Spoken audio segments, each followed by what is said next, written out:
problems finding the clip. I never had problems finding the clip. You still shagging that same bird? Yep.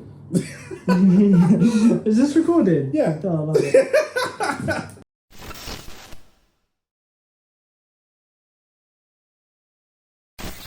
Have you seen, speaking of frame rate, there's so much like film conversation I want to have with you that I can't because I haven't seen anything. I have seen stuff. Have you seen Into the Spider-Verse? Yes. Oh, okay. Of course I've seen that. Yeah. They No. First of all, they didn't film anything. It's animated. No. First of all, they didn't film anything. Yeah. I know they didn't film anything. Second of all, don't give me that. You haven't seen The Godfather. No, I know. But what I was going to say is the point you're about to make about frame rate is that things are animated at different frame rates in that film. Amazing. Which give it that kind of like, almost like it's... Oh, what's that technique called when you've got like a camera... Stop motion, where you're taking pictures of everything and then... The new Pinocchio is stop motion, I believe. It's fucking weird, the new Pinocchio. I haven't watched it. I wanted to watch it, but I put it on and I was like, the style wasn't like captivating. To be fair, I also haven't watched it, but I watch video essays and stuff about it. Yeah, so yeah. I've seen bits of it, but it just looks odd. And Tom Hanks, I don't really like him. You don't like Tom Hanks? He's in some good... I really like him as an actor. Yeah, I've seen Big. Big. No, sorry, I've got to ask you a question now. I just got to ask. No. Are you going to take it offensively if I ask you if you've seen something like that? Yeah, I'm going to take it racially. It's Grenadian independence. I'm going to take everything racially today. And it's Black History Month in America. No, I like him as an actor, but I've heard so many like rumours about him. You know, we're just about like, you don't know what's true and what's not in terms of the internet. So I'm like... What have you heard about him? Like Epstein Island stuff. Really? Yeah. Tom Hanks? Yeah. That's what I thought. I thought the same. Surely not. Surely not. Yeah. Surely not. Good. I'm glad you've seen that film. Otherwise, that would have landed flat. No. I just honestly, he's been in some good films. I know. I guess he's like one of the highest grossing actors. Like his movies, but he's in a lot of movies. But I think Sam Jackson is number one. And like I took inspiration from his. I don't know if you've seen his. You know, he's on YouTube. They do like an actors roundtable. Yeah. The Hollywood Reporter. Yeah, and they all come up with like, I don't know, all the experiences and then different like. He was on the one with Robert De Niro. Yeah, and he came up with the whole comment like, "This too shall pass." I saw that as well. That's proper you. You love it. I love all that stuff. So obviously it doesn't quite land if. I feel the same. I feel exactly. I feel like I shouldn't have told you, but I feel exactly the same. You might, but now when I watch it, meet your heroes not if you're an underage. Never mind. But but it's just in the back of my mind. Yeah. That I'm like. Yeah. I know. That's what affects me with Will Smith. Yeah. And now I can't watch House of Cards. I haven't finished House of Cards because of Kevin Spacey. I'm so lucky that I finished House of Cards beforehand. Yeah. I agree with you. Yeah, like I'm a massive fan of Kevin Spacey's work. He was in LA Confidential. His film, not his stage work.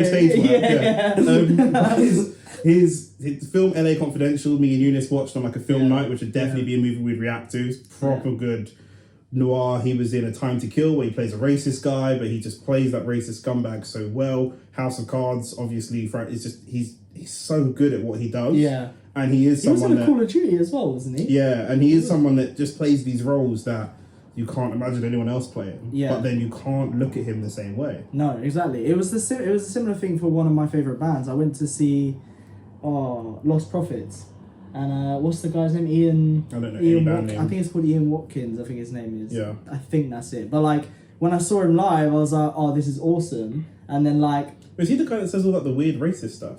No, I don't think so. But like, anyway, like afterwards, it comes out that he was. I'm pretty sure he was a rapist as well. Jesus. I can't even remember. But anyway, loads of stuff came out about him, and I was just like, it just kind of ruined that experience for me because I saw him live. It was really. It's songs that I love and enjoy that I can't have on my playlist anymore because it makes you wonder about like the chicken and the egg. Were these people rapists and then became successful, or was one of their drivers to be successful not to go and rape people but to have that power to go and to have that power over people to be able? Because I don't know how much you know about rape, but it is broadly speaking a mental crime more than a physical crime. Right. So people always say, what was she wearing? Irrelevant. Or people sometimes abuse the victim and say, oh, you're disgusting, who'd want to have sex with you? It's nothing to do with any of that stuff. It's nothing to do with how attractive the person is. It's a mental crime. It's about the person. They've been psychologically testing rapists and murderers since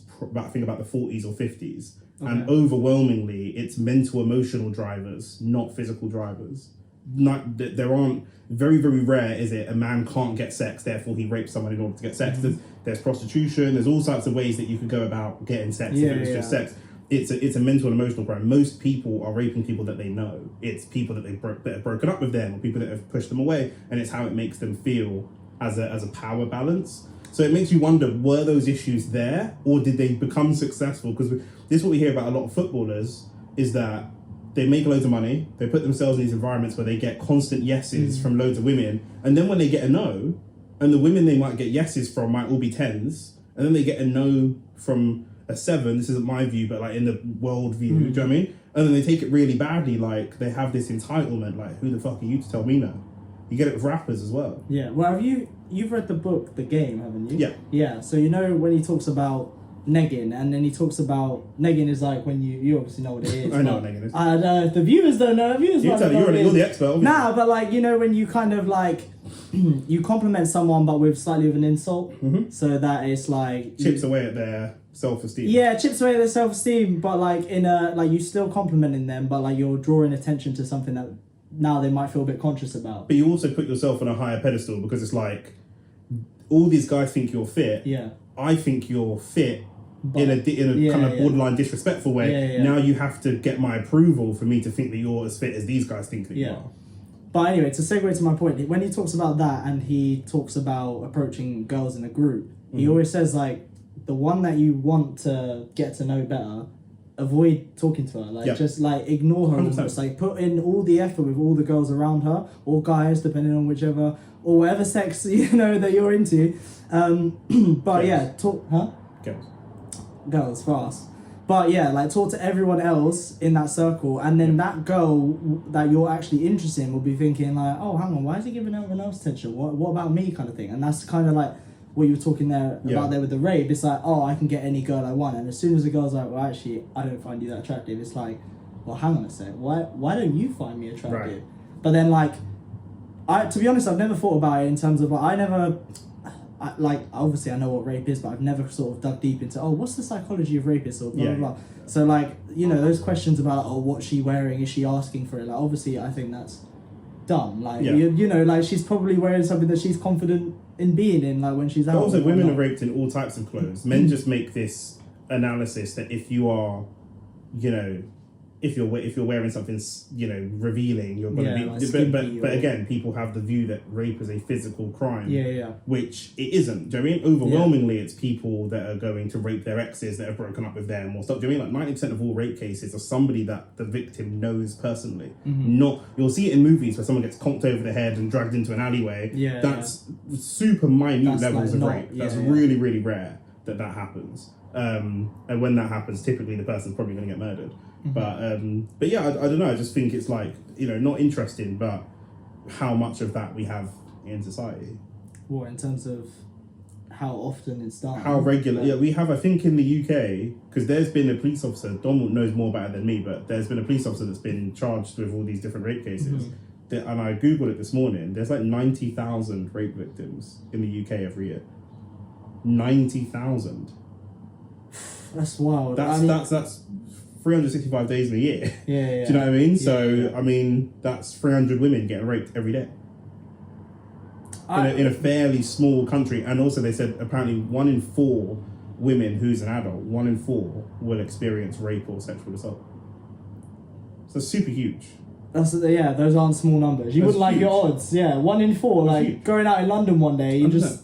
That's why people don't, like loads of women don't, like, I think we spoke about this before, but like when I go out for walks late at night to like clear my mind, listen to music and stuff like that, and sometimes if I see a woman like looking over her shoulder or something like that, I'll walk the scenic route to get home, across the road, to not make her feel like, you know, because there's I don't know, I could try and talk to her to break the ice, I could try and smile at her, but everyone's going to receive those advances differently.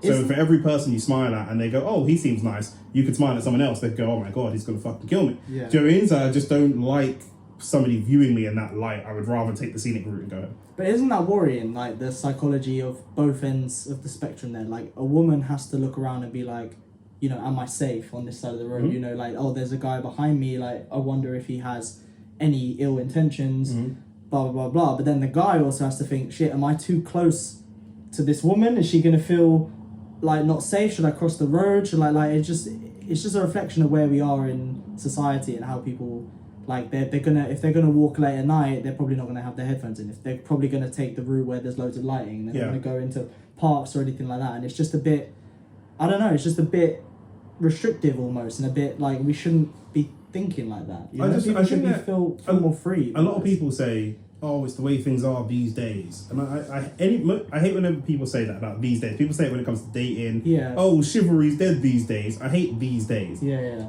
We're living in the safest time ever, and it's still bad. It just means that it was even worse before. We might not have had all the facts, the statistics, whatever. We wouldn't have heard about it, but you know, it was just really, really bad previously. Do you know what I mean? So I think that we have to reflect on that as like how bad it must have been for this to be progress where we are today. Yeah, but when we say these days, like I'm pretty sure I just said it, but I guess I don't have any experience in. I know, but that's why it doesn't make sense to be like these. Like domestic violence in like the 50s was super normal.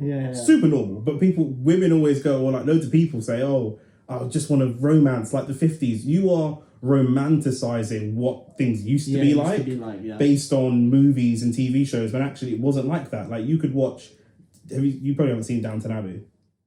No. Such a good show. Really? Such a good show. I love a period drama. It's one of my guilty pleasures. I love a period drama. But if you watch Downton Abbey, and then there's another show that I watch called Ripper Street, which is about the police force dealing with Jack the Ripper. Okay. They're roughly the same time period. One is showing white middle class people in Yorkshire, and one is showing the gritty streets of East End when Jack the Ripper is around. They're about 20 years apart in timeline, but they are drastically different. And the London one is like gritty. There's prostitutes everywhere, because that's like most of the jobs that women can even get jobs at that point. Do you know what I mean? There's prostitutes everywhere. They've got child slavery, kids up chimneys, various gangs. Like it was super violent, like super violent and stuff like that. Whereas if you're watching Downton Abbey, you could romanticize that time period. You go, "Oh, I'd love to go back to a time like that," when it isn't.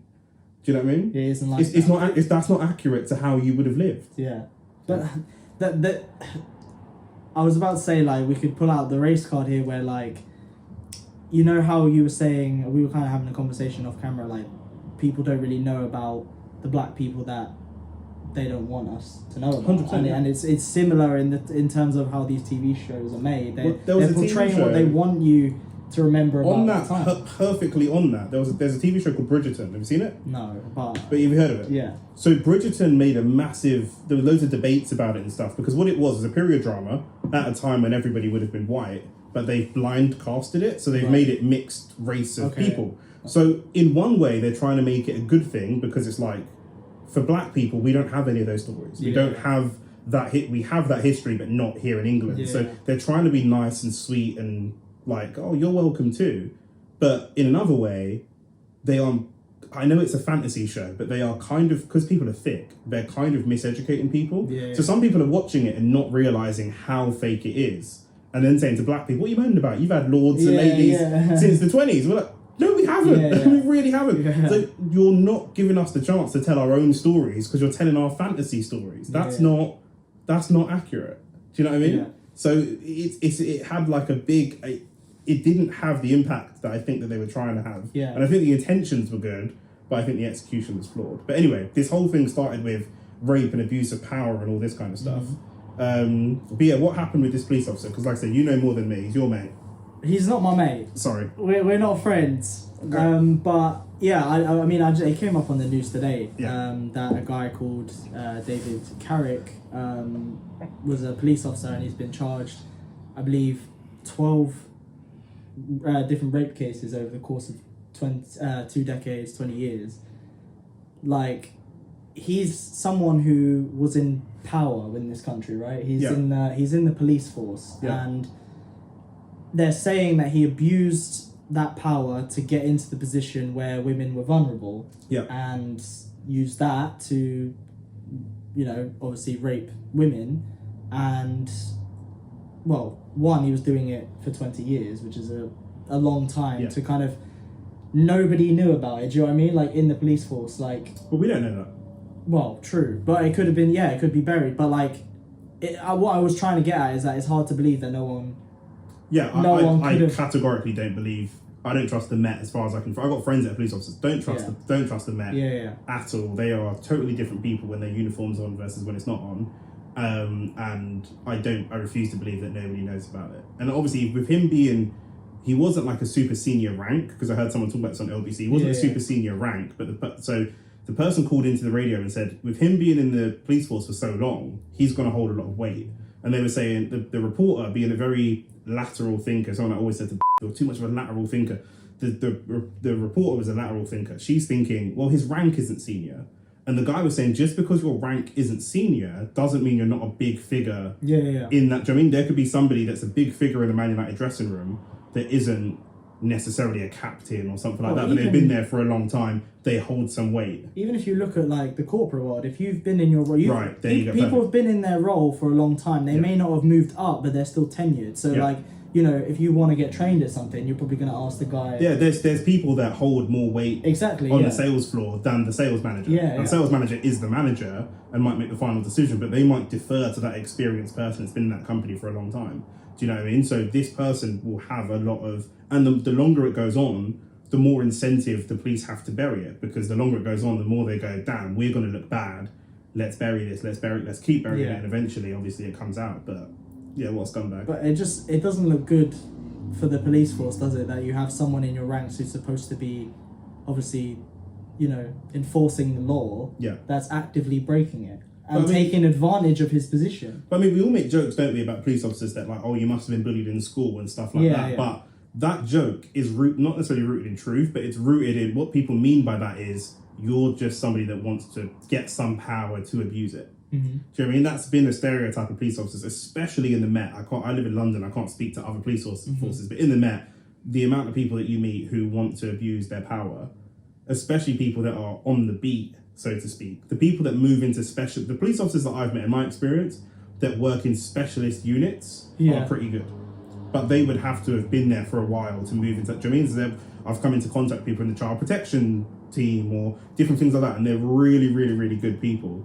But they're not the people that you're going to call 999 and get them to your house. Do you know what I mean? It would have to be something really niche for you to come into contact with these people. But the average cunt walking down the street is just, it's just a knob.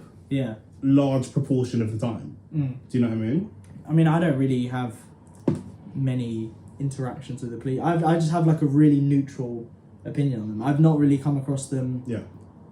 Like, even if I'm just like, you know, walking in the street and they're just kind of, you know, patrolling or whatever. Like, I haven't really had any conversation with police officers. So for me, I just had a really neutral view on them. But I guess I kind of, in my ignorance, just blissfully trusted them to do their job and do the right thing.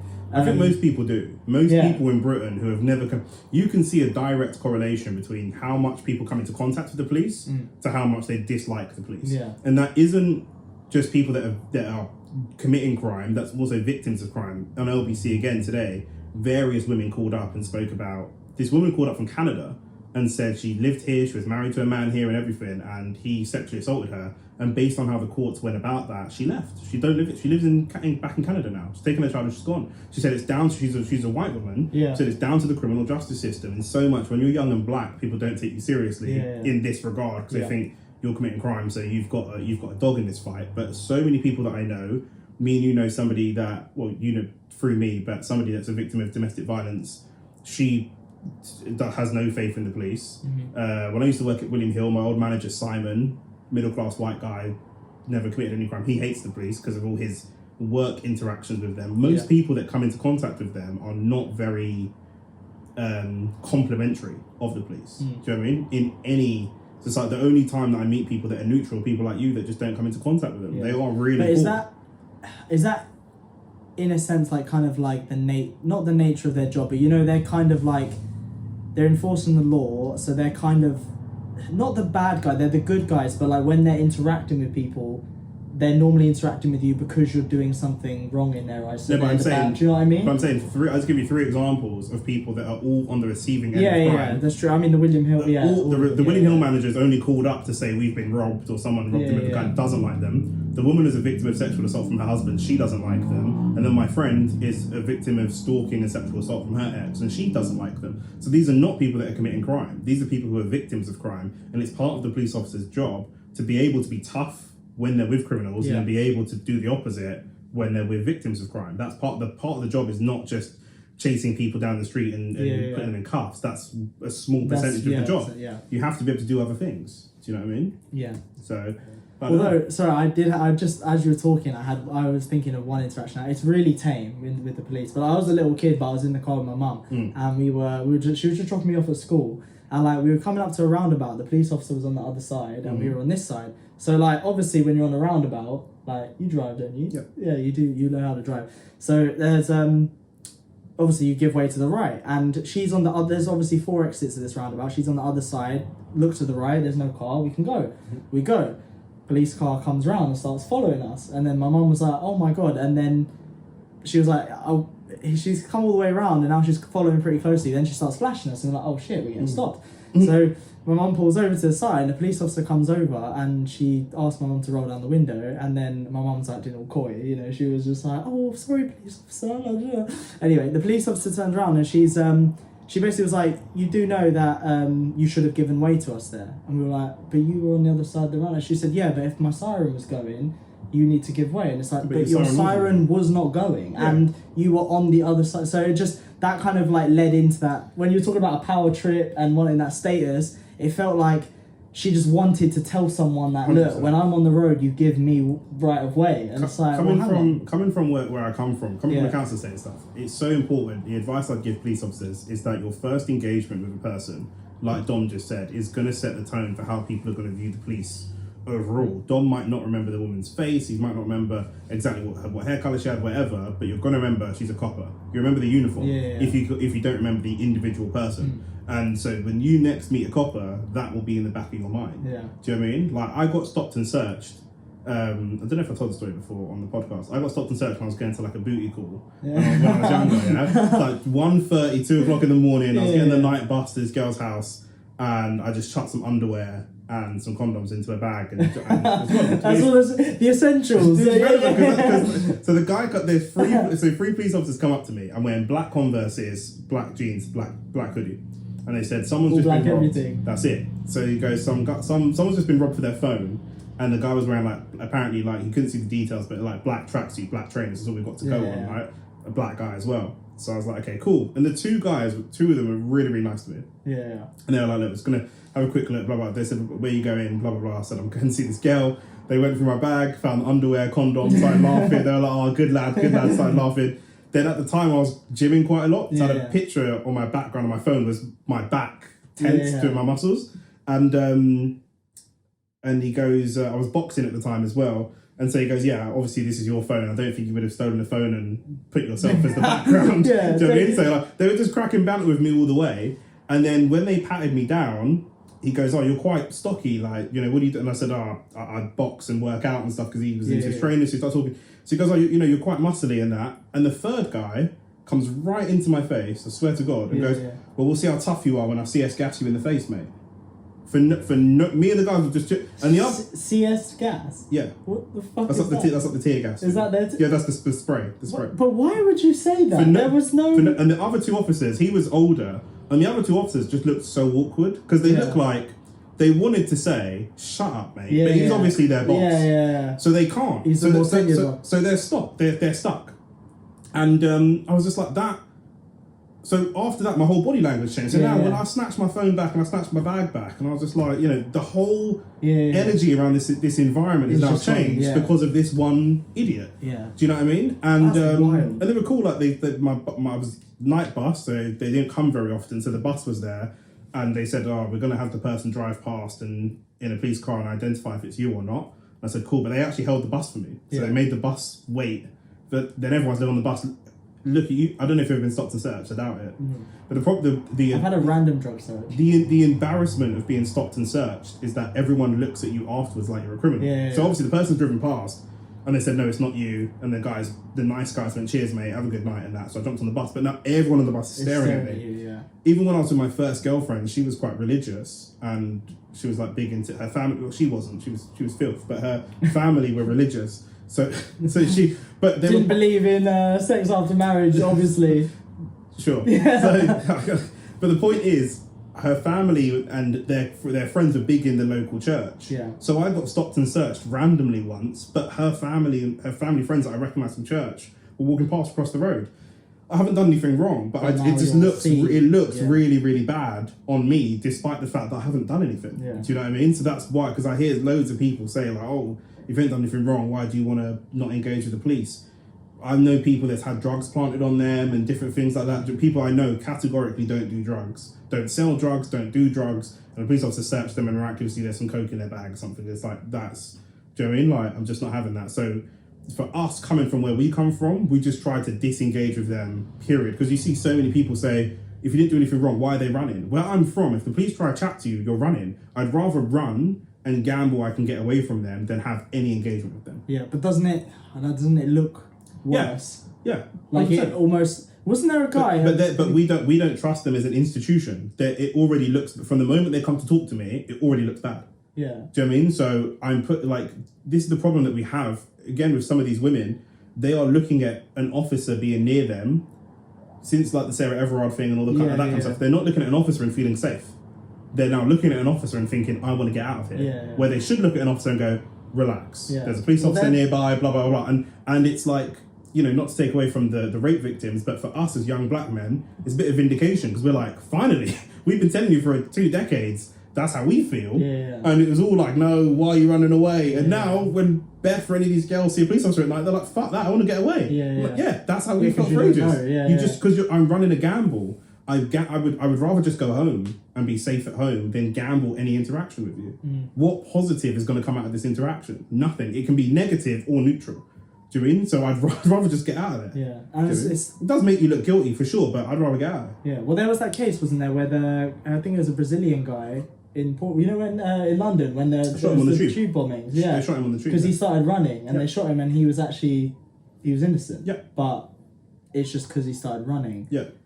Although he's also a tourist, right? Yeah. So you don't know what's going on. You just also like the police start shouting police and they pull out guns. And also with society being the way that it is, if you're on the tube and everyone starts running, you'll just get up and run. Yeah, and it's also not normal in the UK for them to pull out their guns. It's a bit more normal when there's been a terrorist attack. It's not. Yeah, I'm used to it because I've worked in the city for a long time, so I'm used to it. But yeah, you're right. I think the first time I went into the city and they had guns, I was like, whoa. Yeah, normally like they don't even have.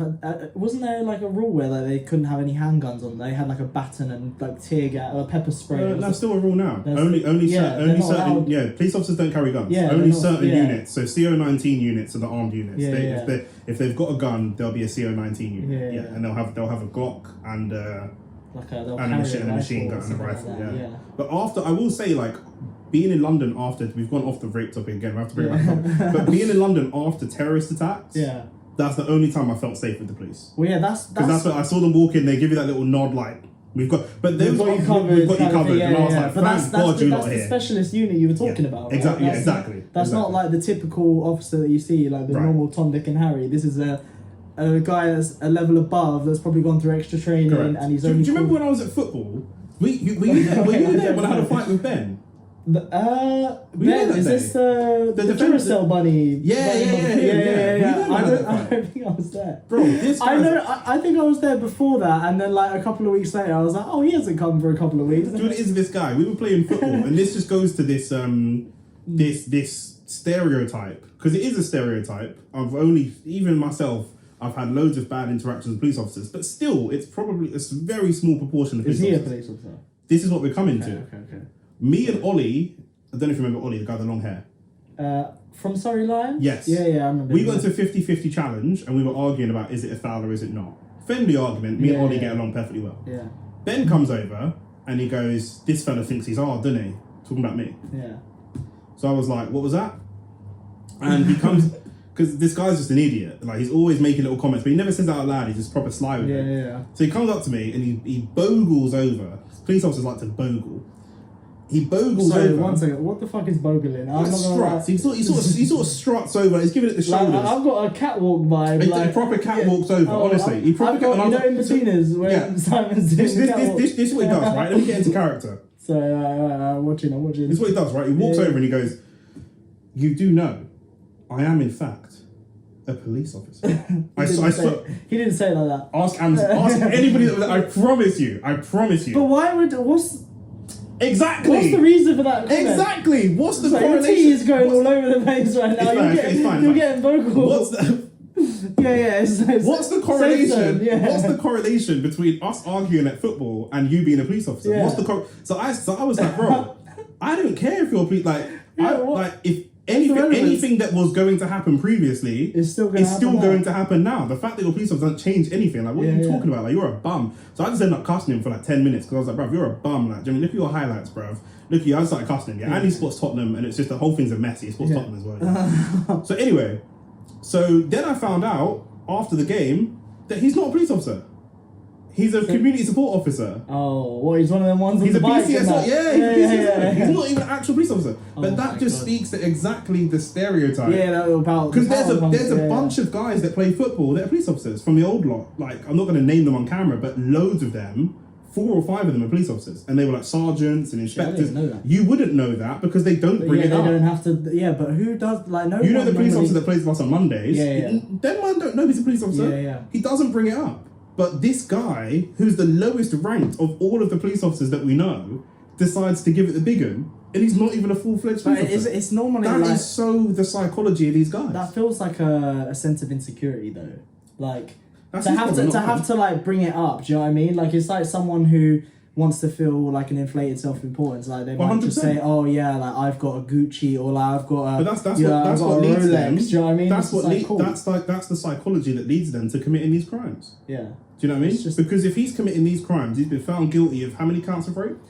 I think there was on the article there was 2 different numbers, but there was one that said 12 rape victims over 2 decades. Mm-hmm. So, and then there was another. The thing is, for me, if you're somebody that breaks the rules, you're somebody that breaks the rules, right? Yeah. So if he's committed 12 counts of rape across 20 years, what else has this guy done?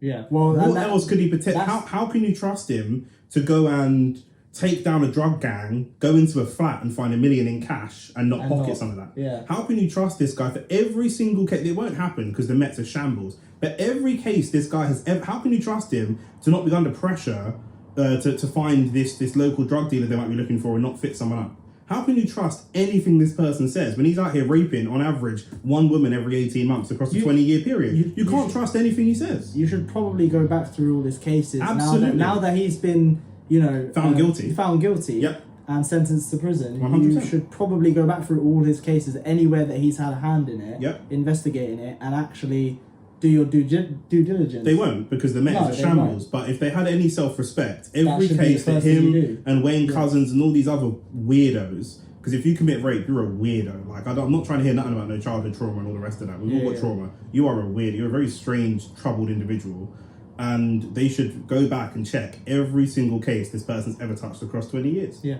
Do you know what I mean? But they won't. They won't. There's been people who have had various allegations against them and committed actual criminal offences and stuff. They've been allowed back into the Met because people don't want to be police officers. They're struggling to recruit. Yeah, but like if it's a case of recruiting no one or recruiting a criminal, like surely you'd go down the route of no one and trying to find someone, or like try and go through other avenues, like market the job in a better way. Like we've all seen the adverts for joining the army. Like, I was born in Carlisle, but I was made in the army. That kind. Like, just I don't know. Like advertise the fucking. If you make me start talking about people in the army, the whole conversation's gonna go left. No, I know, but do you know what I mean? I'm trying to say. What I'm trying to say is like find other avenues. They put the British Army, for anyone that's not from Britain, put a lot of money into the marketing because it does look cool. It looks like an appealing job to do. Do you know what I mean? Whereas the police job is not marketed in that way. Yeah, but like, I just think, and the money's crap. Yeah, well, that's probably half the reason why people don't want to do it. Terrible money. Yeah. Why would I go out there and deal with people that I don't want to have altercations with when I could sit at home on my laptop and earn double the money? There's also a problem of because of the interaction that they gave you when you were a kid and the interactions they gave me when I was a kid. Yeah, then you suddenly have that. They struggle to recruit people. Say again, using the black example, come from a council estate. They struggle to recruit people from the environment that they're policing. Yeah. So, on my estate, there's no police officers that's from there. So when they come to the estate and there's a group of 20 kids chilling on the estate, just chilling, standing there, kicking the ball about, they can't spot which of these are holding drugs, which of these are holding weapons, which of these are uni students minding their own business. They all look the same to them. Do you know what I mean? They can't tell them apart. Do you know what I mean? And they can't tell who's from the roads and who's not, and whatever. And that's why you need people that's around, that's from the environment, being able to spot it. And that's one of the reasons that Man Them run, because if we're all just chilling on the estate, every police officer that comes that's like a white middle class police officer from Lincolnshire, that's not even from London, they just see us all as criminals. I think he's got a hood on, he's got a hat, he's got a do-rag on, any of these like cultural stereotypes. I used to wear do-rag all the time, but I used to have waves in my hair and I had to wear a do-rag to keep them fresh.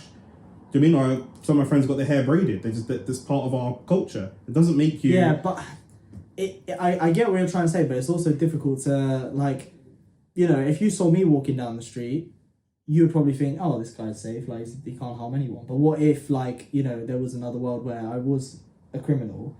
Like, that's a stereotype, right? What do you mean? What do like, you mean? Well, if there was another world where you were a criminal, what do you mean by that? Because I'm using myself as an example. I don't want to say that I'm a criminal because I'm not. But like, what I was trying to point out was like, you know, if I was to, or if a police officer saw a group of like 20 black kids, like the example you gave, and then, you know, they're wearing a do-rag, whatever, they look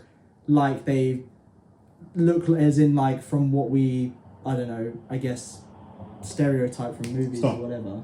Exactly. Yeah. That's the point I was going to make. If I see you walking down the street, I have no idea if you're a criminal or not. Yeah.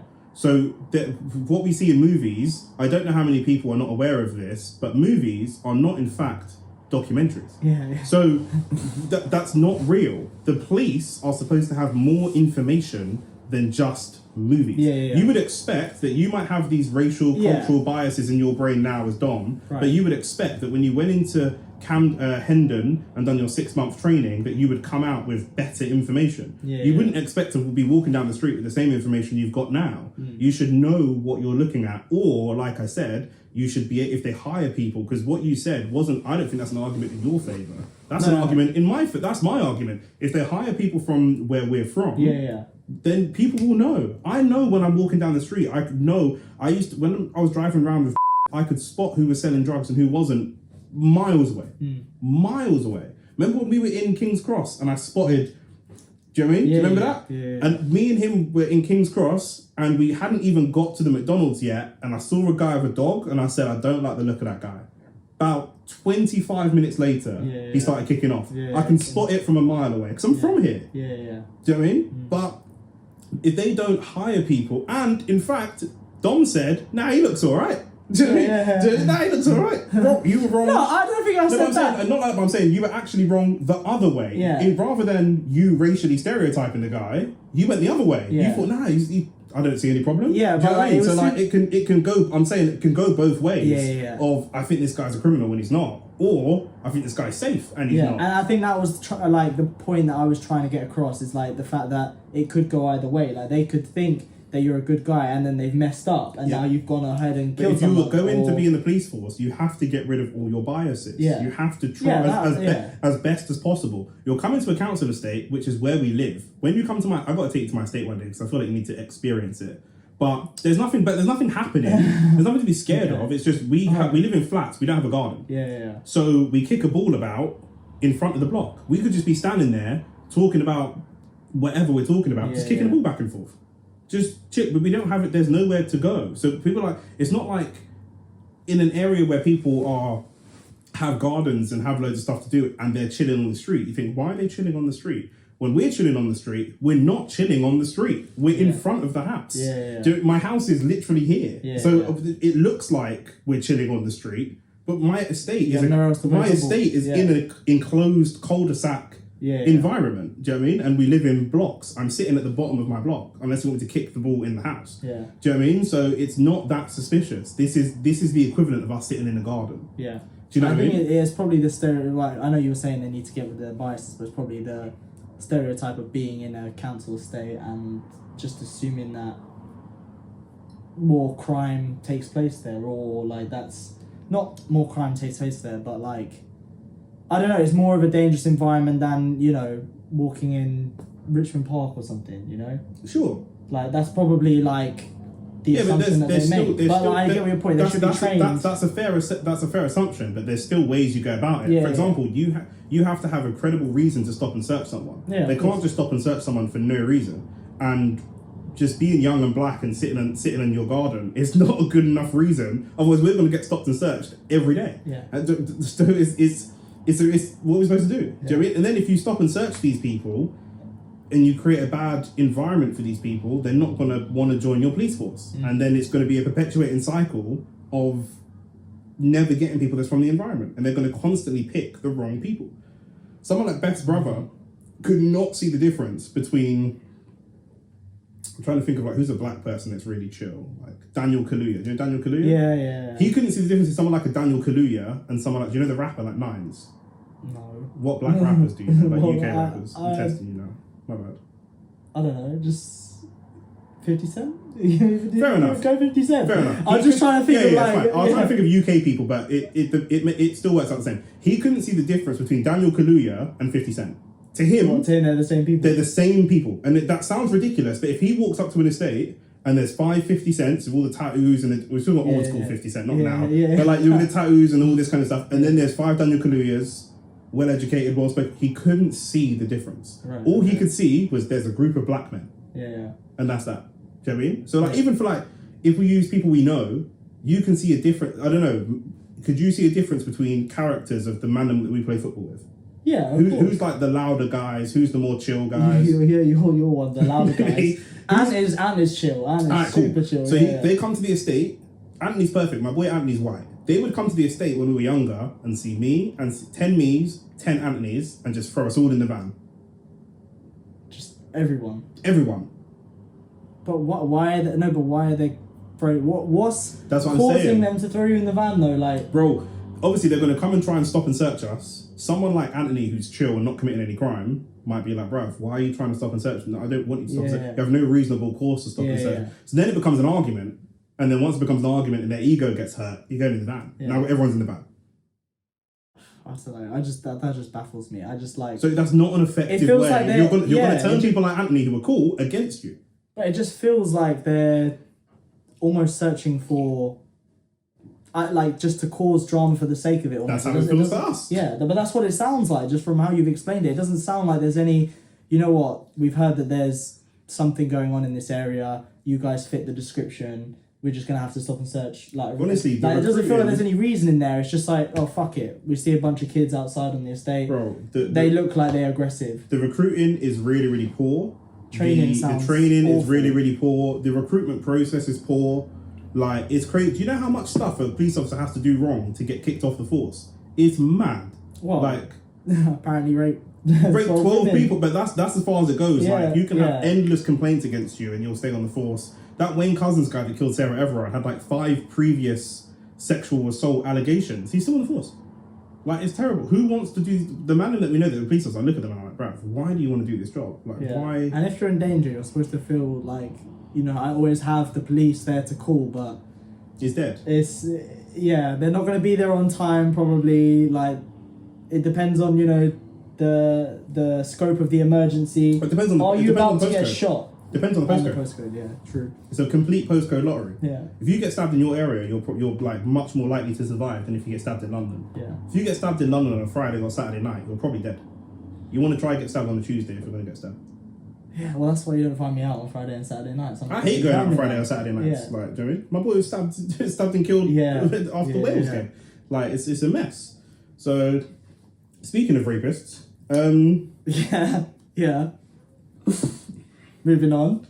Well, you spoke about how the Will Smith thing affects how you see Will Smith. The Kevin Spacey thing affects how you see Kevin Spacey. Both of those, were they proved guilty, or were they? Because the Kevin Spacey one, was he proved guilty, or is it still all up in the air? I'm actually not sure. I think it's still up in the air. Yeah, I think it is still up in the air, but like, because you were saying basically, moving on to Mason Greenwood, that your for you, because Man United fans, I'll just take a step back from this, because Man United fans are at civil war on Twitter. But for you personally, for your moral compass, you feel like your image of him, especially with the audio that you've heard, that is obviously we saw like bruises from her, but we don't know that those bruises. We know in a colloquial sense, like we believe, but we don't know, right? We couldn't swear in front of God in a court of law because you never know what's going on.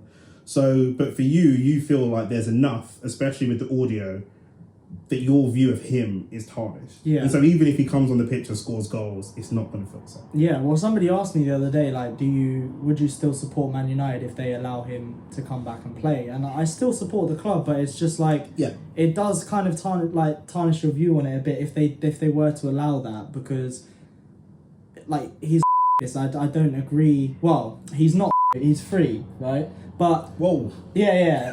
Well, no, he's alleged. He's an alleged rapist. Okay. Okay, let's again. Dom's gonna get us in trouble. Okay, let's just say. Okay.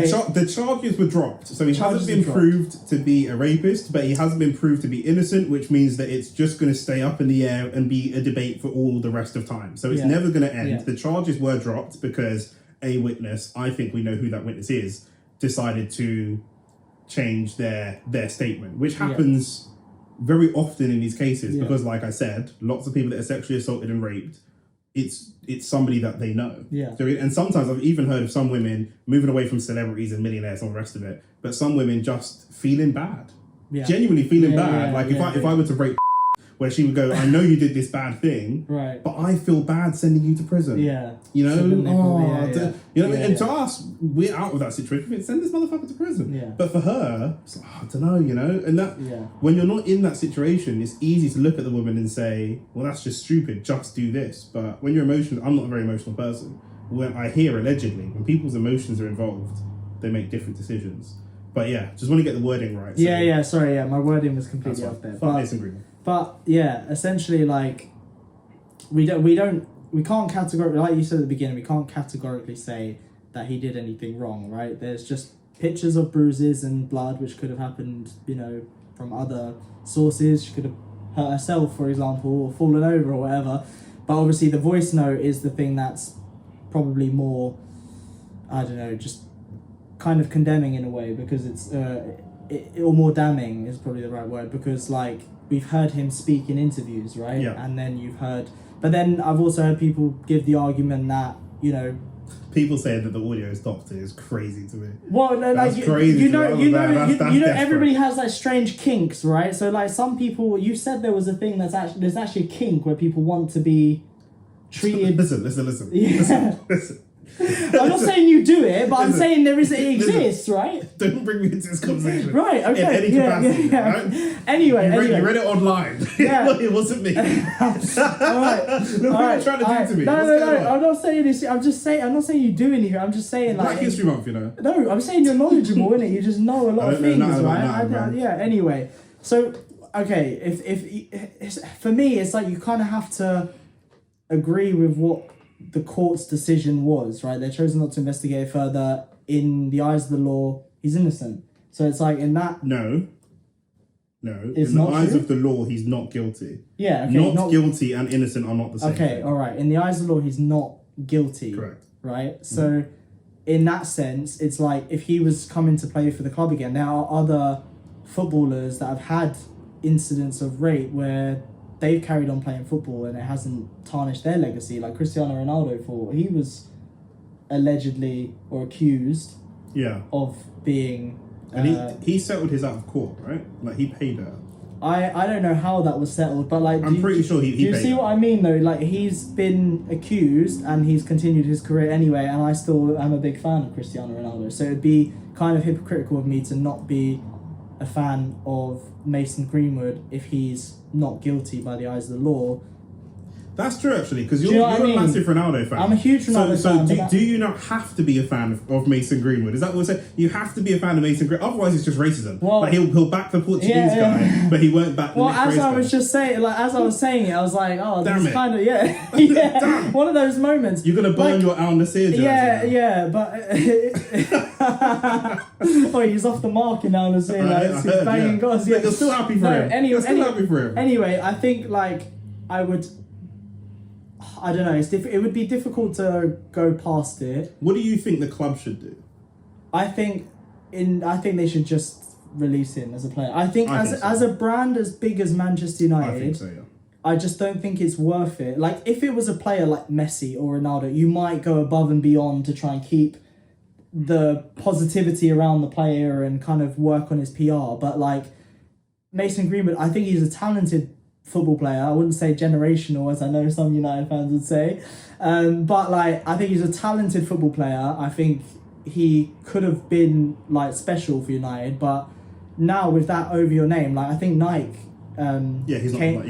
He said he was. They dropped him as a Nike athlete when this all started, and they came out the other day and said their statement still stands. He's not a Nike athlete, so it starts to affect sponsors. And I think, as United, the risk is just too high to bring a player back like that and have all that bad PR. Like, you're going to get songs from... We already had songs from other fans. When we played Palace the other day, they were already singing about him. Yeah. So it's like, you're going to get bad PR every game you go to. That's what's really tough about this stuff. Like, when people talk about money, this is why money is so important in the world that we live in today. It shouldn't be, but it is. That your brand and your money can be a protecting barrier for you. And we're not just talking about having big expensive lawyers. We're talking about, if I do something wrong, right? Let's say there's a video of me slapping a woman in the face or something like that, right? Could it just be slapping a guy? You're going to get so much hate for slapping a woman in the face. No, but that's what I'm saying. It will be such a media storm. Yeah.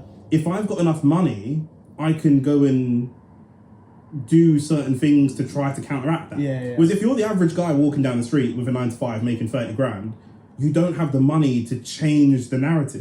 To make Messi and Ronaldo, if they do something bad, they can suddenly be at this women's shelter or doing this for charity or doing that. Or, they can really use their image. They've got such a big team around them. And I think that even with the media stuff, with the media side, we've seen Callum Hudson-Odoi had a rape allegation, which didn't go anywhere. That was during COVID. Thomas Partey had a rape allegation. The case is still ongoing. But because the media hasn't picked them up quite as much, the Callum Hudson-Odoi thing, I don't even know where it went. It just didn't, it never really got picked up by the media. And because it didn't get picked up by the media, who knows?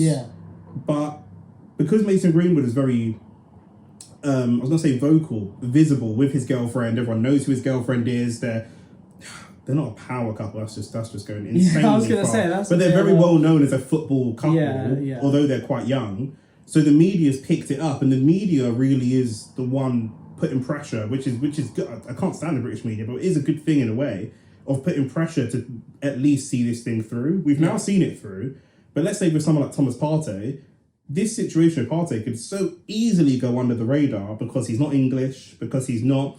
In fact, it might be getting more traction because we're close to potentially winning the league. If we were just finishing 5th or 6th, it might not pick up the same traction. Because a lot of it is banter from rival fans that are actually pushing the case forwards. You need the media and social media to get behind you, which is really, it's a gamble. But, like, if you've been found not guilty, nothing goes on your criminal record, does it? No. So, like, I was just thinking as you were talking there, like, when you were talking about the normal 9 to 5 guy, like, if this has happened to me, like, or just to any normal 9 to 5 guy, he's been, allegedly accused of rape, and then he probably has to leave his job at that point because he'll have to tell them what's going on. Well, they would know what's going on. Well, they would know what's going on, so they would choose whether they let him go or not. Yeah. But then, after I'm saying social media will get him fired more than the police. Probably. Because, like, did you see the video of the woman in Yorkshire being racist towards the doorman? No, I didn't see that. So I have seen. Yeah. So, for example, in a situation like that, she didn't get fired because she said something racist. She didn't even say anything racist, but it was clear she wanted to say something racist. But she just all said it's black, and that was it. But she didn't go the whole way. Should have gone the whole way, Linda. Come on, be brave. But it was social media that got her fired because it went viral. And people found out where she worked and stuff. It can start to affect her business. If it never went viral and just one person, the doorman himself, sent it to her manager, she's not getting fired. Yeah, but, like, what I was trying to say with that point was that, like, it probably happens, more often than we think. Yeah. And they would just walk back into their old job or 100%. Potentially a new job. 100%. Like, maybe they can't go back to the same company and no one would even bat an eyelid, right? It's only because these guys have such a high presence in media and, like you said, like, news outlets are basically shining a light on them that everybody's making it a big talking point. But, you know, I'm not saying he's better or worse than anyone else. He's found not guilty. I'm just saying that, like, because he's got so much eyes on him, everybody's talking about it. But, like, in the corporate world, he would just go back to another job and know, like, have you got criminal record? No. Yeah. And, like, they would do their due diligence, check up on his criminal record, find that nothing on it, and then crack on like it didn't happen. So, you know, I don't know, like, if he was to come and play for the club again, like, I would still support Man United, but you wouldn't support this specific decision. This specific decision, I just wouldn't think is right. I just think, like, I think for a company, for a brand like Man United, I think getting rid is the best thing. It's the only solution, I think with us as well, I think if Partey's, not even if he's found guilty, because it hasn't gone to court, Partey's thing's very messy. There's not the stuff that you said is very damning. We don't have that. We've got text messages and all the rest of it. So that's even more in the shadows of we don't know what happened. But if anything was found guilty or anything like that, I think just getting rid. We're such a big brand. Neither of them, from a football perspective, it's not about football, it's about the crime they committed and about the victims. But just from a football perspective, because we are football fans, neither of them are talents that you can't replace. Yeah. I don't believe that, not that would make a difference, but do you know what I mean? Just from a purely football perspective, it's like, okay, fine, let's get rid. And just move on, because it's, especially Arsenal, we do so much in the community of, like, with LGBT people, and we make the club so inclusive, and we try to be, we're massive and global, but we try to be this quite liberal, inclusive club. It really goes against the values of the club, having a rapist be part of our team. Yeah, it just shits all over it. It's like, you can't, it's the same thing when we were talking about Will Smith and that, when you're listening to their, you know, their motivational speech, and then you see what they actually are like, it just completely... I empathise with Will Smith, though. I do empathise with him a little bit. I feel like that was a bit of a moment of madness. I think it was a moment of madness. But, like, okay, someone more serious, like, you Kevin know, Spacey. Kevin Spacey, or the Tom Hanks thing that you were talking about, like, these are people that you look up to, and if they act in a different way than what they speak, you know, sometimes actions do speak louder than words, don't they? And it just kind of completely destroys their messaging. Yeah, for sure. I mean, the amount of stuff that's going on in our culture, ultimately this stuff all comes down to power and money. Someone abusing their power, using money in a different way, is Man City. Right. Yeah. Manchester City, you like that segue? Yeah, I like that. That was good. I wonder where you're taking that. You appreciate it. I like that. Good stuff. Man City are being investigated. Yeah. They're also not guilty yet. They will be.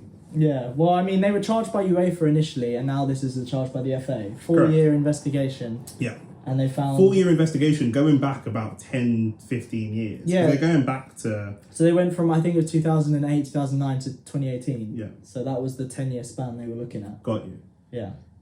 What should happen? Do you want to explain what's happened?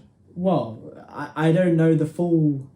Do you know the general premise of it?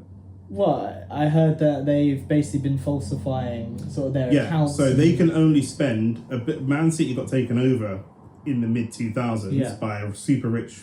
what country is it? Saudi? Saudi, I believe, yeah. One of these Arab countries, they're all the same. Yeah. And yeah, carry on. And basically they can only spend this. They became like one of the richest clubs in the world, but they can only spend money on players based on a certain calculation and algorithm based upon the money that they generate. Yeah. Man City, and it's a bit of a joke that they don't have fans and all the rest of it, but they genuinely are not as big as they just don't have the history, do they, of Manchester United and Liverpool and Arsenal and all the rest of it. So they just don't generate the money that they were hoping that they would generate, so that because I see them doing loads of stuff with, like, on social media, they kill it. They do so much with like FaZe Clan and like just so much really cool professional gaming. Yeah, they've got professional gaming. They push all this stuff forwards because they need to get their revenue up in order to kind of. They've got a bunch of money there, but they can't actually access it until they make enough. They generate enough revenue. So what they've done is, or what they've alleged to have done, is lying about the money that they've generated to essentially unlock the funds to go crazy in the transfer market. But they've been spending, and they shouldn't have been spending. Basically. Yeah, but like, I feel like it was obvious to majority of football fans that know anything, because like they were spending their books came out, or not the books, but like they spoke about some of their how much they were generating from sponsorship, and their sponsorship money was more than what Man United are earning. And I'm not saying Man United are the best club or biggest club in the world, but we're one of, and I would definitely say we're bigger than City in terms of fans. Bigger club than City, And our sponsorship was just generating less than theirs, which was kind of like, they don't sell out their stadium. The stadium's a lot smaller. They don't have as many fans worldwide. Yes, they're becoming more successful in the football world, so they are starting the next generation the later of fans. years might have made some sense. Exactly, yeah. the next generation of fans are starting to come through. Like, they play exciting football, and they probably... but, like, throughout those 10 years, they were generating more money than Man United through sponsorship, and it didn't really make sense. And then they're spending... There's also, like, money. a conflict of interest between the sponsorship of the club being companies that are owned and operated by the same people that own the club. Yeah. So they are sponsoring themselves, Yeah. meaning that the sponsorship is a blank check and can actually just be whatever they make it up to be, because it's not a legitimate business deal. Yeah. Do you know what I mean? So it's like me having... I have a business called The Product Club, and then I have a podcast.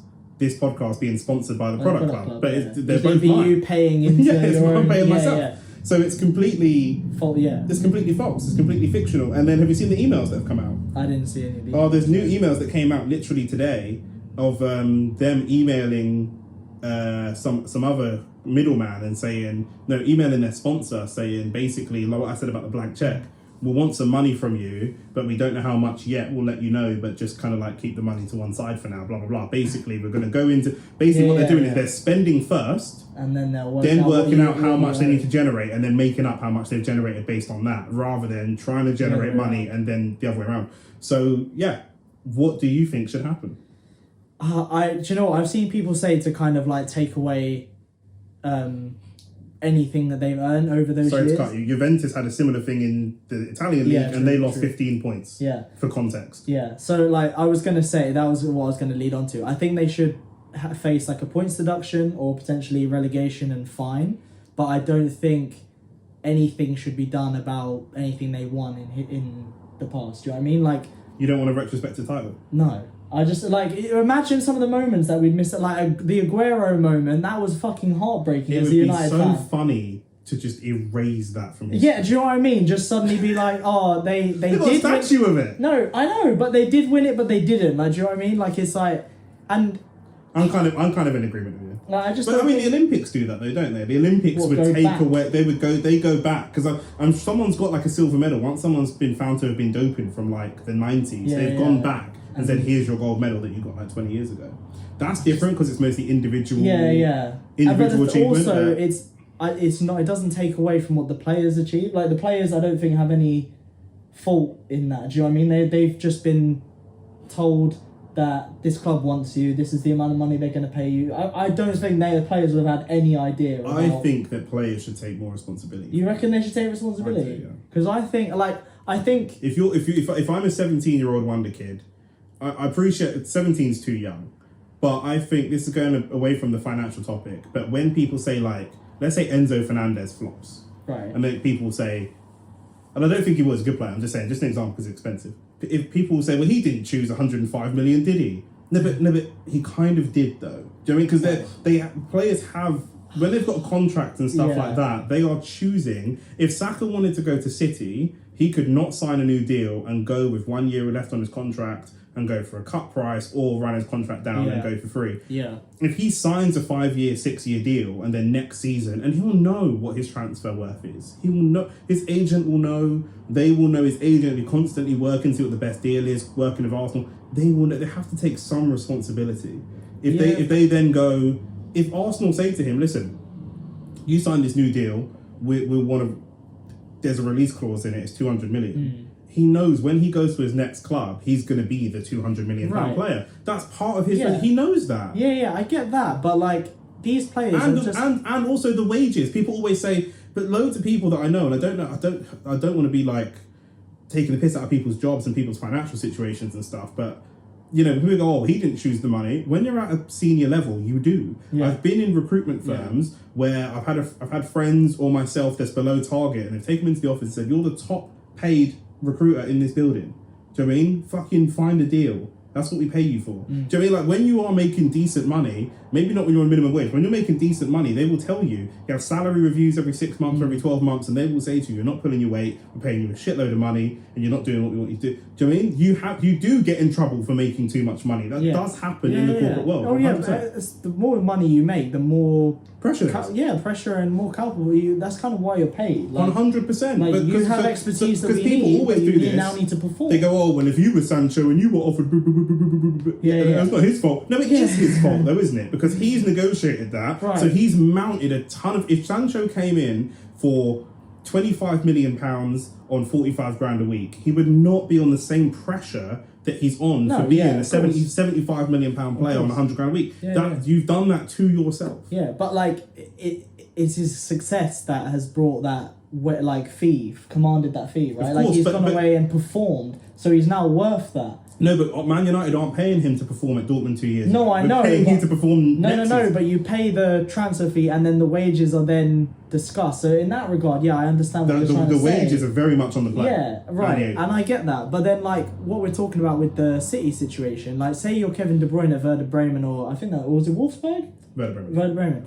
One of the green ones. Yeah, one of the green ones. Yeah, and you're sat there, and then your agent gets a phone call, and it's like, right, Man City have just called. They're willing to pay you this much, and then you can negotiate your contract, but you're probably not thinking, oh, they can't afford me if they've come to. No one said can't afford. Right. We've got all the money in the world. Yeah. We can afford it. Yeah. What I'm saying to you is, it's like.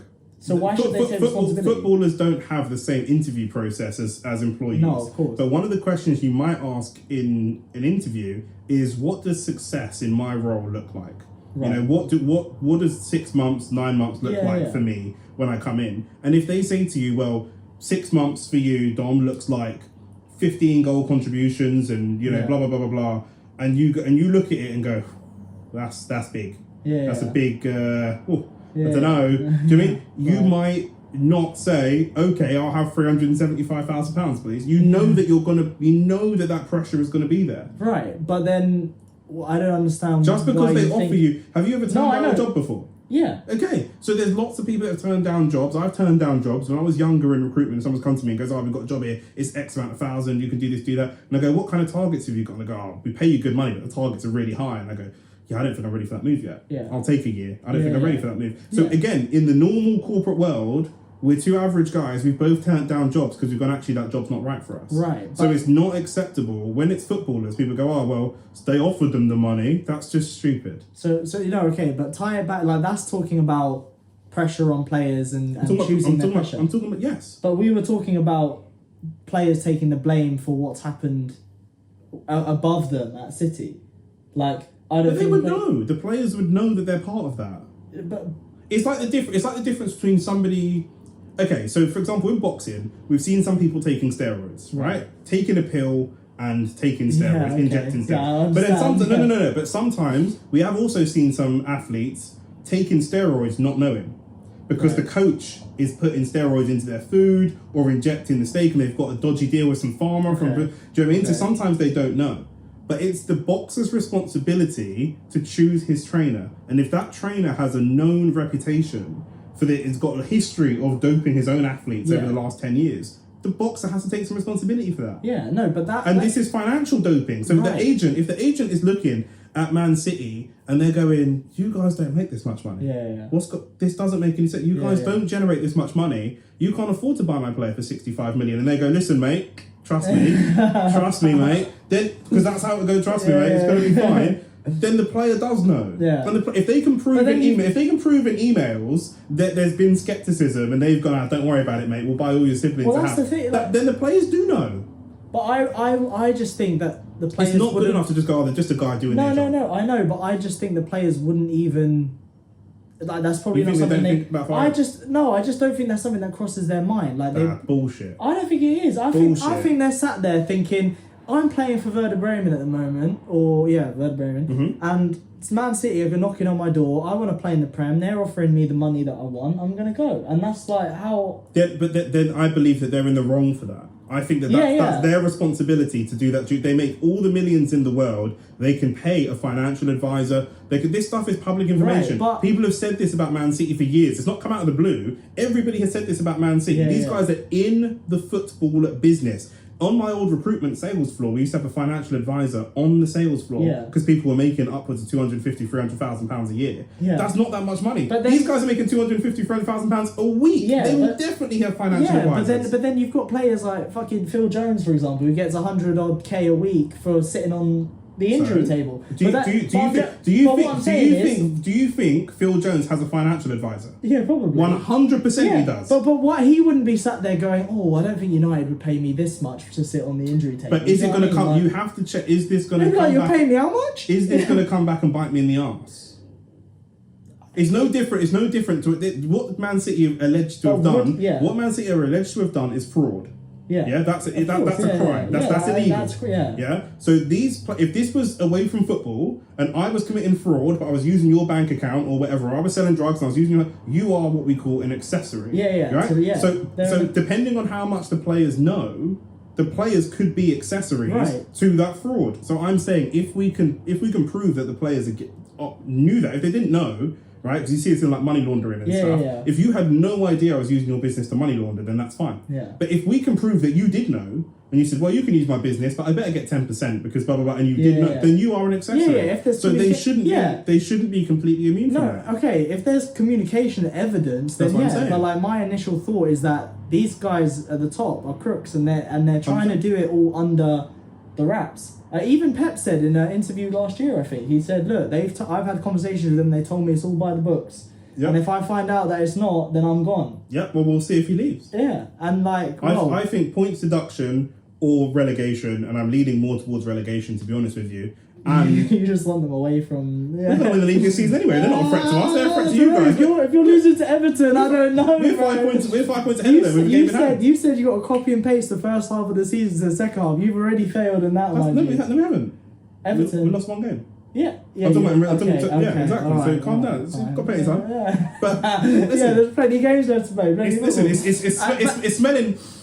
It smells like back-to-back titles now. It's smelling back-to-back titles. But honestly, the key thing for me is I don't want to see a fine because they have so much money. There is no amount of fine that we can give these people that's going to hit them. It's useless. And if you've got people, the point of this is to scare or warn people like Todd Bowley or people like whoever might be looking to take over Man United, take over Liverpool, etc., etc., etc. The Premier League has to do something seriously hard to warn those people to not come in here and fuck about. Because fans from all over the world are already complaining about the Premier League, saying, you guys have got a bunch of teams that want a Super League, plus a couple other teams, and you are already a Super League. If you look at the money that the Premier League has, it's over. We're already the Super League. It's ridiculous. And it's going... But it's not even just talent. There's players we lose European games to foreign teams all the time. It's not about talent, it's about money. The money is obscene and it's actually too much at this point. And going to the point of players not taking that responsibility, you've got players like Mbappe, 22, 23 years old, negotiating shares in the club. He's sitting on the board. He's looking at the books. So this idea that players don't know, they fucking do know. Because when they that's bizarre though. But when a player wants to go, actually get me on the board, I want this and I want that and I want that, they will be slick in how they go about it, depending on not all players, but these like state-owned clubs are just, I think that's ridiculous. I think relegation is the only, we've got Newcastle as well, I think relegation is the only thing that makes sense. How many points can you deduct from these guys? Because if they continue their same antics, they can actually not buy points back, but they can buy points. They could bring players in which almost guarantee them points and keep doing what they're doing. And also then there's going to be an asterisk over whoever wins next season's league because they'll go, oh, well, Man City weren't in the league. It's gonna it's a mess. But then straight relegation, middle of the season, what would you do? It wouldn't be the middle of the season. It would be for next season. Okay, for next season. Anything that happens won't be this season. The punishment has to be in the season that they're found guilty in. I think that they'll hold the verdict until the summer and then punish them next season. You don't think so? If it was a point deduction, you don't think it would happen this year? No, it won't be this year. No. Okay. No way. No. Interesting. So the title race will continue. But exactly as is. I do think you're right in terms of like it has to be. Because again, if they deduct 10 points and we win the league, people just go, oh well. The race was taken away from exactly. you, I wouldn't care because I'm shameless, but I'm just saying like. It does kind of. Yeah. It's like the little asterisk on Liverpool's league. Exactly. It's COVID. No one's in the ground. But there should be asterisks over it. Chelsea would have won a league if it weren't for City, and we would have won a league if it wasn't for City in 2 of those years. Mourinho would have won a league with United as well. I don't remember that. Yeah. And so Alex, the Aguero moment wouldn't have happened. But what I was going to say is that I don't think this is the last we would hear of this as well, in terms of, I think other clubs are probably guilty as well. Do you think you're guilty? I don't know, but like... I don't think we're guilty. We've literally just started spending money. But just imagine, like, 10 years of this, right? Other clubs would have seen their spending and been like, there's no way they earn that amount of money and they're getting away with it. And then when they did have the UEFA charge, they paid good lawyers and all of a sudden they're free. Well, Everton could be in trouble because they've spent obscene amounts of money despite being shit. Yeah. They still beat us. I was just about to say. Yeah. Aston Villa. And they lost their star player as well. Who's their star player? Anthony Gordon, wasn't it?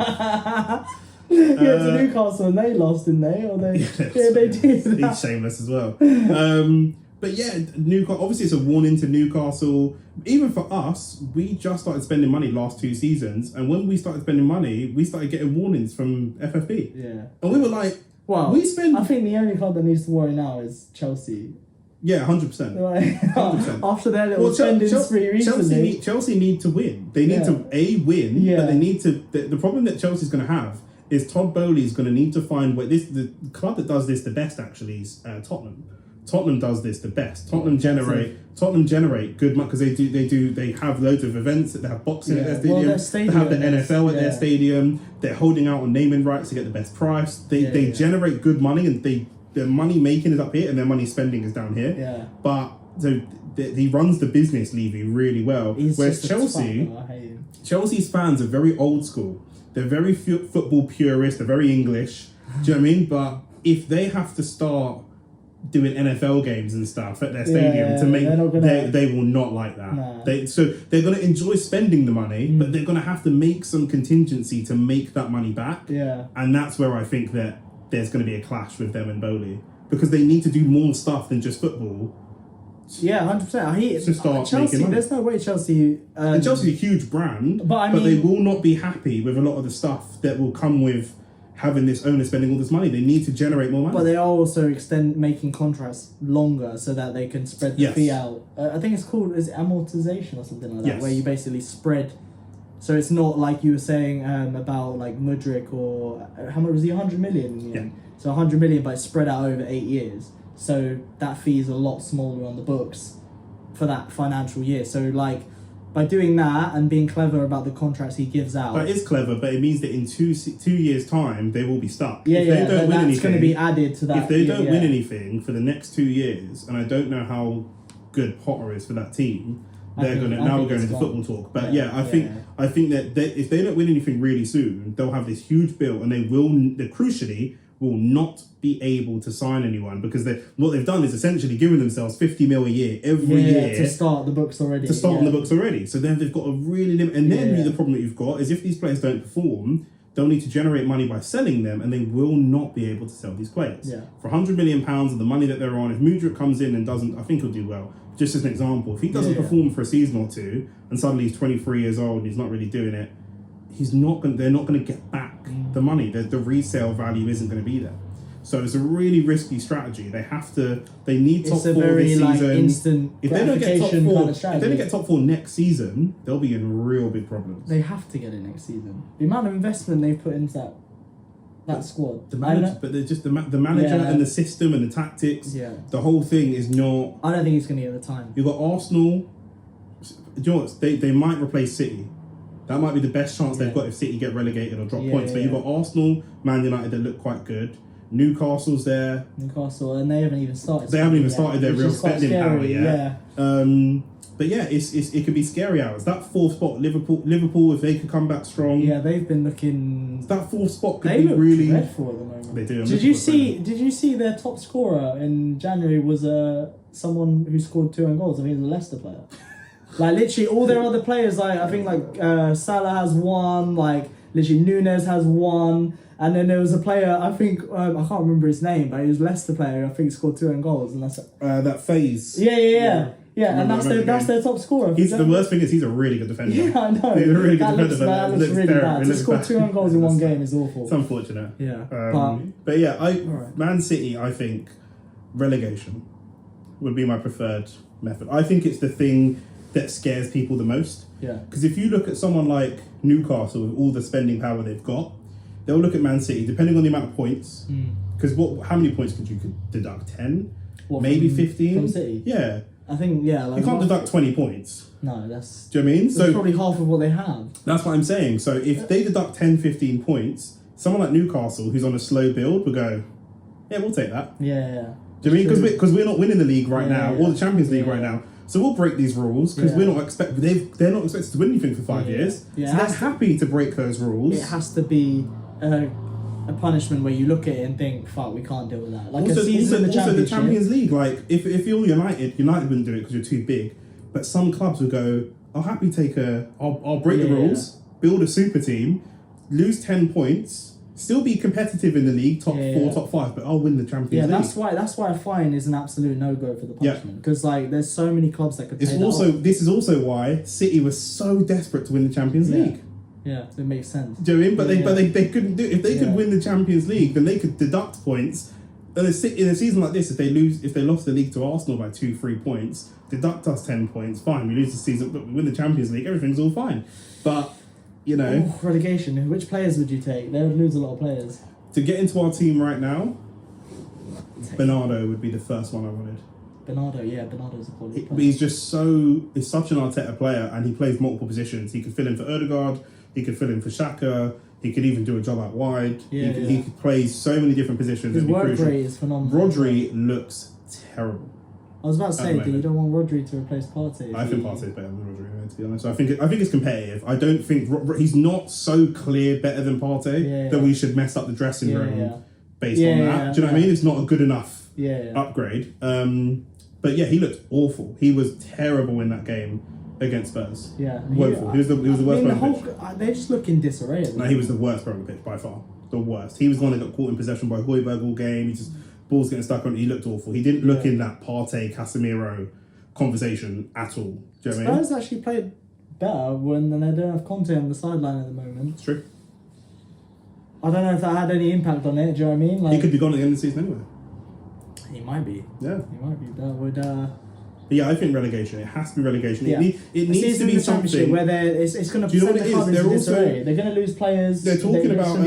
It's like it forces. Sorry to cut you off there. It feels like it forces a rebuild of the club. Yeah. Do you know what I mean? Like, because you're going to have players that are like, well, one, I don't want to be associated with a club that's cheating if they didn't know, and two, they want to be playing in the Premier League, and they've got top quality players that can challenge for top honours. World class players. Yeah, they want to challenge for top honours, not fighting in the Championship against Reading. Do you know what I mean? Like, the thing is, they won't even come out of the Championship because that style of football they'll get battered. Yeah. Kevin De Bruyne will just get battered all over the Championship. It's a different. I think they'd win the Championship and come straight back up. Do you think so? Yeah. So I think a few of their players. They would destroy I think a few of their players just get kicked the shit out. Yeah, probably, but I still think they would like rip through it. Imagine Haaland against those defences. I think those defences could be better for Haaland than some of the Premier League defences. The Premier League defences have football players. Championship defenders just have bullies. Yeah. He's not going to bully Championship defenders like that. I don't know. But yeah, do you know why this is all happening? Last thing on this as well. There's big talk of people wanting to bring in an independent regulator. Yeah. Which the Premier League do not want. So this is their one opportunity right now to nip this in the bud before an independent regulator gets brought in by the government. So they have to do something which scares off everybody else. And that's why I think that relegation makes the most sense. That's why I think relegation makes the most sense. Yeah. And like you say, they will if they're a good enough, well-run club. I mean, having their massive stadium and all the stuff they've got in the Championship would be insane. By the way, do you know what I mean? Because it would be mental. Like there will be a champion. Remember, they've got that thing that like molds the boots perfectly. To no other Championship clubs. Their got that. Training facilities are insane. Their training facilities better than most Championship grounds. That club being in the Championship would be mental. Yeah, that was almost like when Newcastle looked like they could get relegated and they were the richest club in the world. It's like that. I wonder what players they could even attract to the club at that point. Who would be gone? Ederson would be gone. He's one of the world's best goalkeepers. Haaland, I don't know what his contract sort of stipulates. I don't know if he can. I think he's got a release clause. But with a club like Man City, would they have a relegation clause in there? No, I don't think I don't know. Some of them might not have a relegation because it's so overseen. So you might be a Championship player someone needs to buy 120 million to buy you. They might be stuck. Yeah. So they're like in a golden cage almost. Ederson would go. I mean, who in their defence would just John Stones stay? Ruben Diaz would probably go. Diaz, Laporte. Cancelo's already. Cancelo would go Loan, but because he's also obligation to falling buy. out with not the club, but he's falling out with them. Yeah. Does Carl Walker stay? He doesn't give a shit, does he? He just has Rodri. like parties during COVID. Like he does his own thing. Rodri. Does Foden stay? They're talisman Yeah. for England. You know, Mahrez. Mahrez got he can't play championship for England. Yeah. And there's so many clubs he can play for. Gundogan? He'd probably leave. Their whole starting 11 would have to leave. Yeah, I don't think any of those starting 11 players. Kevin De Bruyne, you couldn't see Kevin De Bruyne pinging beautiful balls against Middlesbrough, whoever it is. I just don't. Yeah, nah. Kevin De Bruyne in the championship would be brilliant. What a career though! Can you imagine like Prem, like German football, then back to Prem, challenging Champions League, Championship. Do you know what I mean? That's wild. Yeah, that is wild. But anyway, I Who feel who would you take? For United, there's one obvious one you've got to take. An obvious one. Yeah. I was thinking of right winger. I was going to say Mahrez. I mean, I wanted him when he was going from Leicester to Man City. But you've got Anthony. We got the Brazilian Beyblade. You know what I'm saying? He's got to be. That is the biggest upgrade. Nah, but tomorrow we should see Sancho play. Okay. On the right wing because Anthony's injured, so Sancho should start, and we don't know. It could be Sancho 1.5. I was gonna say 2.0, but you said we ain't seen 1.0 yet. So yeah, well, exactly. I think Mahrez is the one that would really change. I was also thinking a striker because Martial, I love him, and our team plays really well when he's around, but he's never fit, so you can't rely on him. Well, imagine if Ronaldo had gone there. What, to City? Oh my god! They got relegated. Yeah. What's more shameless? Ronaldo for Al Nassr or Ronaldo for Man City in the Championship? It's still got to be. Oh, I don't know. Yeah, the Championship though. Ronaldo. Oh, that would be a complete decline in his career. Anyway, I'd probably take one of their strikers. I don't know if I'll take Haaland though. I think Alvarez might even be a better fit for United style of football. I agree with you. I just. We ain't going to be pinging balls for Haaland. That's not how we play. So I absolutely agree with you. I said this about City. I said that on the live stream on DR Sports. I said that Alvarez fits their system more. A lot better. They look better when he plays. Because they need to be... This is exactly what I said to you when I said you need someone like Ivan Toney. Julian Alvarez is a great shot. Someone that can... He can play some... Ivan Toney can play some hold-up football. Ivan Toney's like a middle... He's not that quality, but he's like a middle ground of both. He can hold the ball up, but you guys can move around him. He's more mobile. That's exactly... Remember I said this to you. You need a mobile striker. Haaland, obviously he's a goal machine, but it's like... You'd have to change how everyone plays. You have to change the whole system to fit him because that's just not how we play. Like, to put the ball on a platter for him every time. If you guys had Mahrez and Alvarez, I think you could win the league next season. And if we had... Mahrez also the player that I would want. Mahrez is he's still a quality player. But yeah, I think Mahrez and Saka on that right side could just be a joke. And then, I think for us, Mahrez and Bernardo would get us the league. Which is so mad because they've got so much talent in that team that we haven't even said names like De Bruyne or like... He wouldn't start over Odegaard, would he? They play different positions, but I mean De Bruyne's great, but he's not very mobile. I like people that with that midfield, that middle four, taking up the strike on the DM of Mahrez or Saka, Martinelli, even Saka, Mahrez, Odegaard, Bernardo. Everyone's everywhere. I mean, they're all left footers for a start. That's true. But they're just all everyone is everywhere. They would be impossible to track. Defend. It would be if you crazy. Were doing a man marking job couldn't be done. Horrible. Yeah. But like De Bruyne, it gives you a fixed position, and I'd rather have one fixed position, which would be our DM, which would be Partey. Do you know what I mean? And then the rest of that would just be insane. It's just, I think you've got to have a strong spine, don't you? Like, having Partey, Saliba and Gabriel and then Ramsdale, it just gives, you've got so much...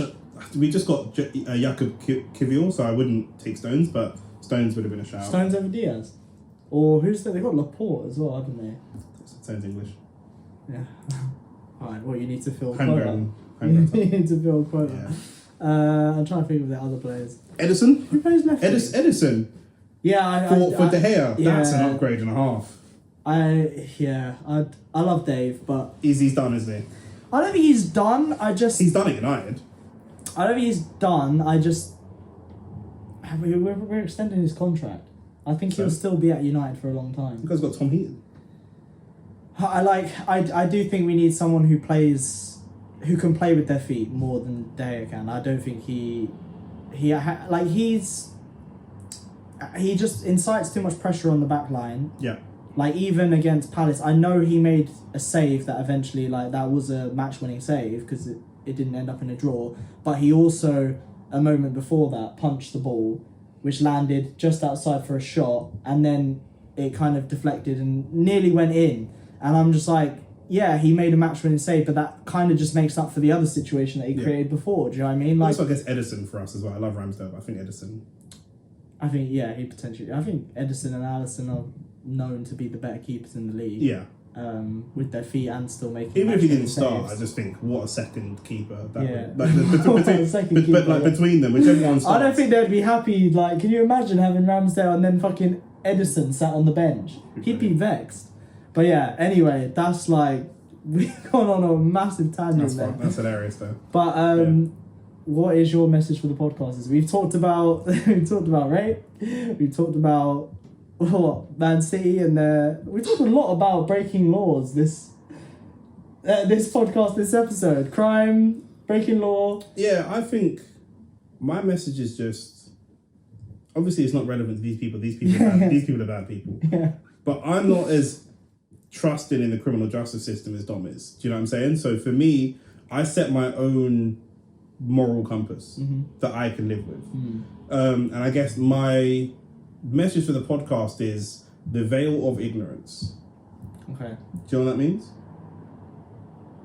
I kind of have an idea, but I want you to... It's the philosophical concept that you don't know what you're going to be born as. You don't know your life circumstances, your race, your gender, whatever. That wasn't what I was thinking. And then you treat everybody accordingly, right? So you just have... And the veil of ignorance is also not stereotyping people. When you look at someone, you said, if I look at you walking down the street, blah, blah, blah. No. When I see someone walking down the street, genuinely, after all these years, I think nothing. I assume nothing. I don't think anything. There's a veil of ignorance over my eyes, and I don't know anything about this person until such time as I communicate with that person, and then I act accordingly. So have your own moral value system that you can live with, because ultimately you're going to have to live with yourself. Even if you're in jail, you have to live with your own decisions for the rest of your life.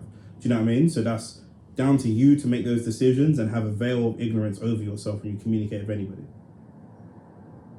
You heard it here first. There you go. Peace.